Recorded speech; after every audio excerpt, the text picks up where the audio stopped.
को होना चाहिए। अखिलेश बोल रहे हैं कि ये संवैधानिक नहीं है। अखिलेश है कौन? नक टेढ़ी उसकी।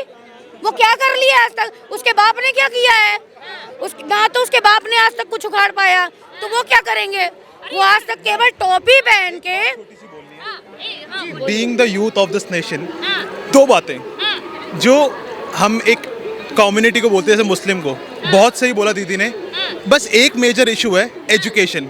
अगर बंदा मदरसे में पढ़ेगा और उसको अपब्रिंगिंग का एनवायरनमेंट ऐसा मिलेगा कि उसको पता ही नहीं है विकास क्या है या क्या है, उसको चपटी धरती ही चाहिए। उसको माइंडसेट ये चाहिए कि चपटी ही होती है मेरी धरती, और उसको जानना ही नहीं है कि मेरी धरती ग्लोब है, एक गोल होता है। तो वो चाहेगा नहीं कि मैं उस विकसित डेवलपमेंट वाले एरिया में रहना चाहूँ, पहली बात। दूसरी बात, अगर अखिलेश जी ऐसा कुछ बोलना चाह रहे हैं कि अनकॉन्स्टिट्यूशनल है, मैं एक लॉ स्टूडेंट हूँ, आप उनसे कभी ये जरूर पूछिए कि अनकॉन्स्टिट्यूशनल है तो किस बेसिस पे बोलते हैं। एसआईआर से इनको क्यों डर लग रहा है? क्यों डर लग रहा है? 2011 में कांग्रेस के टाइम में एसआईआर थी, उससे इससे पहले 2004 में है, तब क्या हुआ था? तब क्या इन्होंने गलत किया था कि उस टाइम सही थी?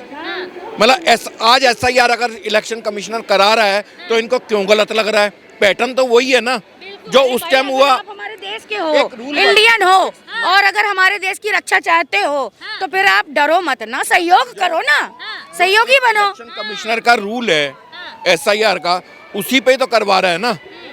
ठीक है, ममता बनर्जी को क्यों डर लग रहा है? क्योंकि आज बॉर्डर पे इतने बंगाली भाग रहे हैं, बांग्लादेश के इतने लोग भाग रहे हैं, तो उनको डर लग रहा है मेरा तो वोटर खिसक रहा है। नहीं रहने चाहिए क्योंकि यहाँ के नहीं है। यहाँ पे आके आप गंदगी फैलाते हैं, यहाँ पे हिंदुओं को प्रताड़ित करना चाहते हैं आप हमेशा से। जब हिंदुओं के साथ अभी रिसेंटली बांग्लादेश, वेस्ट बंगाल में ये सब हो रहा था, जब उनकी पूरी गलियों को खाली करवा दिया गया, लोग घर छोड़ के जा रहे थे, तब क्यों नहीं बोला ये सब ममता बनर्जी या फिर उनके अलायंस मेट जो भी राहुल गांधी है, उन्होंने तब क्यों नहीं बोला? अब यही चीज़ अगर हम एक छोटा सा फैक्ट देखें कि कश्मीर में जब हिंदुओं को निकाला गया था, आज तक वो बात एक बहुत हॉट डिबेटेड टॉपिक है, मैं उस पर ज़्यादा नहीं बोलना चाहूँगा, बट उस पर जब कोई ये टॉपिक पे बोलते हैं तब ये लोग क्यों नहीं बोलते कि हाँ यार हिंदुओं के साथ गलत हो रहा था?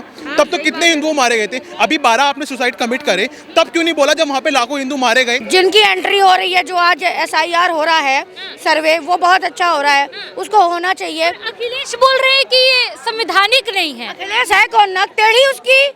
वो क्या कर लिया आज तक? उसके बाप ने क्या किया है? ना तो उसके बाप ने आज तक कुछ उखाड़ पाया, तो वो क्या करेंगे? वो आज तक केवल टोपी पहन के। Being the youth of this nation, दो बातें जो हम एक कम्युनिटी को बोलते हैं, जैसे मुस्लिम को, बहुत सही बोला दीदी ने। बस एक मेजर इशू है एजुकेशन। अगर बंदा मदरसे में पढ़ेगा और उसको अपब्रिंगिंग का एनवायरनमेंट ऐसा मिलेगा कि उसको पता ही नहीं है विकास क्या है या क्या है, उसको चपटी धरती ही चाहिए। उसको माइंडसेट ये चाहिए कि चपटी ही होती है मेरी धरती, और उसको जानना ही नहीं है कि मेरी धरती ग्लोब है, एक गोल होता है। तो वो चाहेगा नहीं कि मैं उस विकसित डेवलपमेंट वाले एरिया में रहना चाहूँ, पहली बात। दूसरी बात, अगर अखिलेश जी ऐसा कुछ बोलना चाह रहे हैं कि अनकॉन्स्टिट्यूशनल है, मैं एक लॉ स्टूडेंट हूँ, आप उनसे कभी ये जरूर पूछिए कि अनकॉन्स्टिट्यूशनल है तो किस बेसिस पे बोलते हैं, कौन सा आर्टिकल, किस चीज़ पे बेसिस पे बोल रहे हो। क्योंकि अगर एक इंसान, मैं इस देश का नागरिक हूँ, मेरे पास सारे संवैधानिक अधिकार है कि मैं ट्रेड कर सकता हूँ, मैं कहीं भी जा सकता हूँ, कुछ भी बोलना चाहता हूँ, पर क्या ये राइट उन लोगों के पास हैं जो बाहर से आए हैं, बांग्लादेश से आए हैं?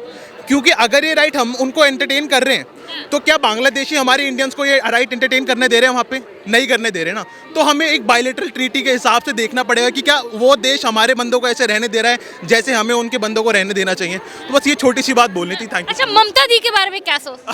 मैम उनके बारे में, राज्य है पश्चिम बंगाल, कैसा करते हैं क्या? भैया पढ़े लिखे हैं, मैं इनका सम्मान करती हूँ, लॉ स्टूडेंट है। मेरे पापा जी भी वकील थे, ठीक है। और मेरे दादाजी का कहना ये था, हमारे यहाँ हिंदी चलती है, हम लोगों को यहाँ संस्कृत पढ़ाई है, हमारे बाबा ने हमको बचपन से रामायण पढ़ाई, तो हम इंग्लिश को बोलते हैं, बच्चों को भी हम अपने इंग्लिश मीडियम में पढ़ा रहे हैं, पर शिक्षा भी हम उनको, संस्कार भी दे रहे हैं, सोसाइटी भी वैसी दे रहे हैं, ठीक है। और जहाँ तक रही बात इन लोगों की, ना इनके पास कोई संस्कार है, ना इनके पास कोई सोसाइटी। सबसे सीधी बात, पहचान इस बात की हो गई है। पर सारे यहाँ जनेऊधारी ब्राह्मण खुद को बताते हैं, राहुल हो गए, अखिलेश हो गए, तेजस्वी हो गए। बात ब्राह्मण नीच की नहीं है, हमारा जो वर्ण है 4 वर्णों में बांटा गया है, ब्राह्मण, क्षत्रिय, शूद्र और वैश्य, ठीक है। उसके बाद कोई और जाति नहीं बनाई, तो ये आए कहाँ से? ये बहुत गलत बात है। ये और दीदी का गलत बात है। ये जो कास्ट सिस्टम को अब हमें अलग रखना चाहिए।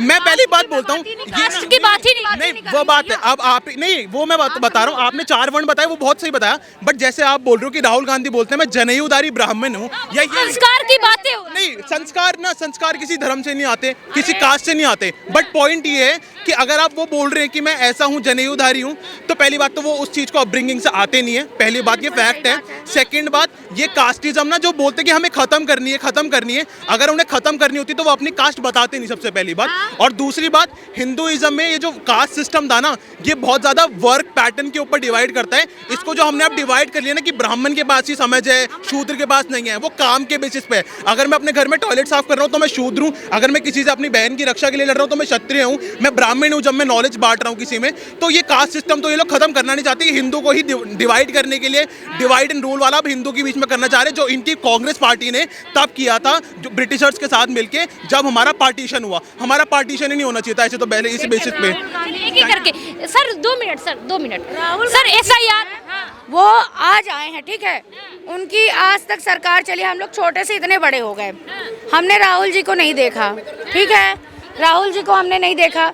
आज राहुल जी अपना जो योगदान दे रहे हैं देश को, तो ये जब सब कुछ हो गया, सुव्यवस्थित हो गया हमारा जब देश, एक शिक्षा, एक सब कुछ हो गया है, आज कितना विकास हुआ, सब कुछ ठीक हुआ ना। मैं सपोर्ट किसी को सपोर्ट नहीं कर रही हूँ, मैं सिर्फ बात कर रही हूँ अपने आज जो हमारे देश में आज भी कितना भी कुछ हो गया, बिल्डोजर चल गया, कुछ भी हो गया है, बम फूट रहे, आज भी बम फूट रहे हैं, बलात्कार हो रहे हैं बच्चियों के साथ में, ना बच्चियाँ सेफ हैं ना हमारा देश सेफ है, केवल इसलिए कि हमारे यहाँ जो है ना भावात्मक तरीके से लोगों को लिया जाता है। लोगों को आज हमारे बच्चों को इतना एंटरटेन करना चाहिए कि आपको अपनों की और लोगों की पहचान होनी चाहिए। हमारे देश में ये है कि सीधी सी बात है कि हम यही पहचान तो हो रहा है ना SIR के थ्रू। तो पश्चिम बंगाल में ममता दीदी को क्यों डर लग रहा है? अगर घुसपैठिए अगर देश से बाहर जा रहे हैं तो ममता दीदी को क्या तकलीफ?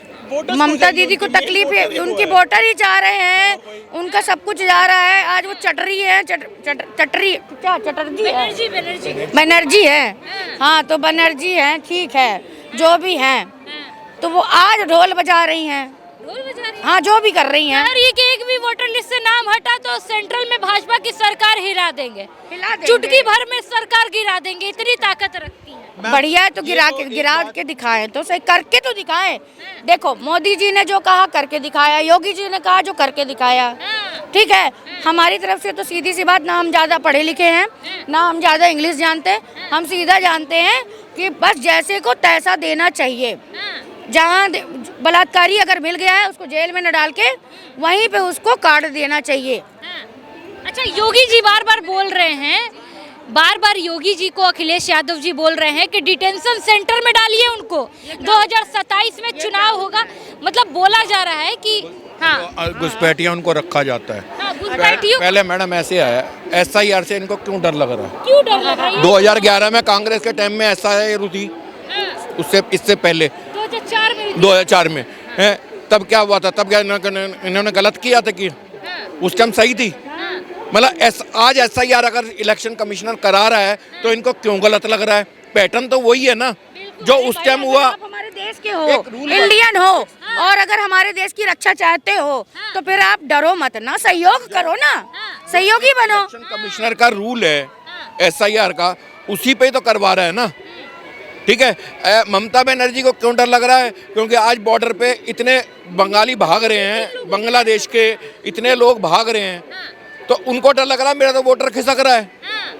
अच्छा, राहुल जी को भी डर लग रहा है। राहुल गांधी बोल रहे हैं कि जिस SIR के डर से 12 BLO मर गए, 12 ने सुसाइड कर लिया, वर्क प्रेशर के कारण, किसी भी कारण, ये जबरदस्ती जोड़ रहे हैं कि SIR के डर के वजह मर रहे हैं। किसी ने आज तक बोला किसी BLO के फैमिली ने? ये इसकी बजाय ये पार्टी वाले बोल रहे हैं, ममता बोल रही है या राहुल गांधी बोल रहे हैं कि ये BLO मर गया SIR के उसके प्रेशर की वजह से। SIR का क्या प्रेशर है? क्या प्रेशर है SIR का? उनको एक लिस्ट दी है, एक जो BLOs होते हैं उनको एक लिस्ट दी है कि भी आप इस एरिया के BLO हो, उनको उसकी लिस्ट दी है कि भाई आप इनको जाके ये फॉर्म SIR का फॉर्म देना है और इनसे बाद में भरवा के लेना है। इसमें क्या क्या प्रेशर है? ये जबरदस्ती का प्रेशर तो ये बना रहे हैं कि भाई वो प्रेशर के अंदर आके मर गए। कि अगर अभी इन लोगों पे प्रेशर बन रहा है just because of the fact कि वो लोग इस नेशन में नहीं रहते थे, नहीं रहने चाहिए क्योंकि यहाँ के नहीं है, यहाँ पे आके आप गंदगी फैलाते हैं, यहाँ पे हिंदुओं को प्रताड़ित करना चाहते हैं आप हमेशा से। जब हिंदुओं के साथ अभी रिसेंटली वेस्ट बंगाल में ये सब हो रहा था, जब उनकी पूरी गलियों को खाली करवा दिया गया, लोग घर छोड़ के जा रहे थे, तब क्यों नहीं बोला ये सब ममता बनर्जी या फिर उनके अलायंस मेट जो भी राहुल गांधी है, उन्होंने तब क्यों नहीं बोला? अब यही चीज़ अगर हम एक छोटा सा फैक्ट देखें कि कश्मीर में जब हिंदुओं को निकाला गया था, आज तक वो बात एक बहुत हॉट डिबेटेड टॉपिक है, मैं उस पर ज़्यादा नहीं बोलना चाहूँगा, बट उस पर जब कोई ये टॉपिक पे बोलते हैं तब ये लोग क्यों नहीं बोलते कि हाँ यार हिंदुओं के साथ गलत हो रहा था? तब तो कितने हिंदू मारे गए थे, अभी 12 आपने सुसाइड कमिट करे, तब क्यों नहीं बोला जब वहाँ पे लाखों हिंदू मारे गए? ये मैम नेशन में ना पॉलिटिक्स ऐसी हो गई है, एक पूरा अलायंस, पूरे 24 गुट वहाँ पे पूरे मुस्लिम सपोर्टर के यहाँ पे सपोर्टर है, यहाँ पे जो हमारी बीजेपी आ गई वो पूरी हिंदुइज्म विंग में आ गई है। अभी पता है मैं एक बात बताता हूँ पॉलिटिक्स के ऊपर ना, एक छोटा सा कमेंट है मेरा कि ना जैसे अंधों में काड़ा राजा बोलते हैं ना, काड़ा तो नहीं पर एक अंधों में देखने वाला राजा हमें मुश्किल से मिला है जो कि मोदी जी हैं, तो अभी उनको चलने दो जब तक वो कुछ बहुत ज़्यादा ऐसा ना करें कि गलत वलत। अभी जब तक वो चाहे पता है मैं बताता हूँ अभी हम उनको पता है वोट क्यों देना चाहते हैं, क्योंकि मुझे पता है कि अगर वो मेरे लिए इकोनॉमिक डेवलपमेंट नहीं कर रहे ना एक बार को, एटलीस्ट मेरे रिलीजन के भाई बहन कोई ना कोई कहीं ना कहीं वेस्ट बंगाल में सेफ फील करता है कि सेंटर में कोई ऐसा बंदा है जो मेरे को शायद बचा लेगा अगर मुझ पे मुस्लिम अटैक करने आएगा। बस इसलिए इतनी सी बात है कि भाई बीजेपी इसलिए चलेगी, आगे भी चलेगी, अभी कम से कम 10 साल तक तो मुझे नहीं लगता बीजेपी जाने वाली।